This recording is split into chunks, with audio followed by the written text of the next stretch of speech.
તો હવે નજર કરીએ વિગતવાર સમાચારો પર। અમદાવાદ મહાનગરપાલિકાની બોર્ડ બેઠક દરમિયાન વિવિધ કમિટીઓમાં વિપક્ષી સભ્યોને સ્થાન ન મળવાના મુદ્દે કોંગ્રેસે ઉગ્ર વિરોધ નોંધાવ્યો।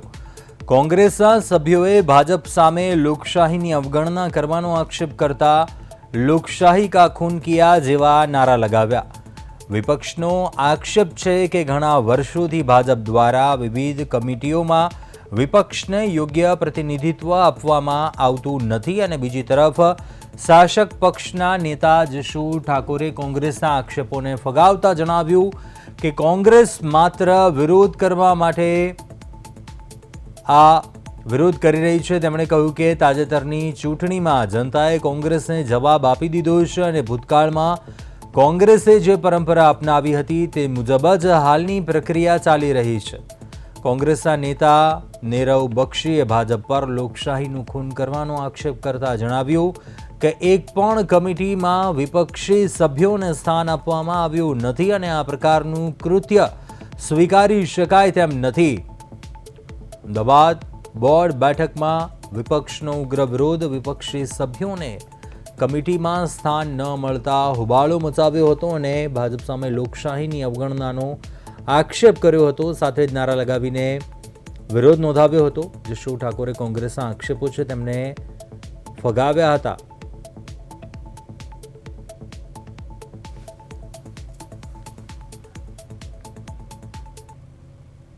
જનતા સાથે આજે ભારતીય જનતા પાર્ટીએ દ્રોહ કર્યો છે।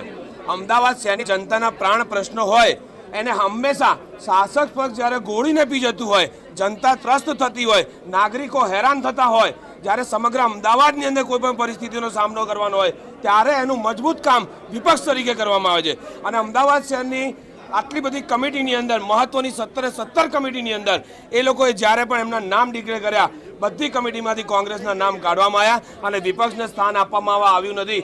આ ખૂબ જ નિંદનીય બાબત છે।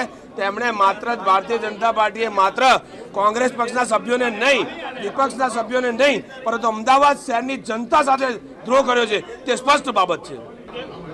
કોંગ્રેસનું કામ માત્ર વિરોધ કરવાનું છે। ભૂતકાળમાં પણ આપ બધા જાણતા હશો કે આજે પ્રાયોરિટી પ્રમાણે જે સભ્યોશ્રીનો સમાવેશ કરવાનો હોય છે એમની શરૂઆત ભૂતકાળમાં કોંગ્રેસ પાર્ટીએ જ કરેલી હતી કે જે તે ટાઈમે એ લોકો સત્તા ઉપર હતા ત્યારે ભારતીય જનતા પાર્ટીના એક પણ સભ્યનો કમિટીમાં સમાવેશ કર્યો હતો।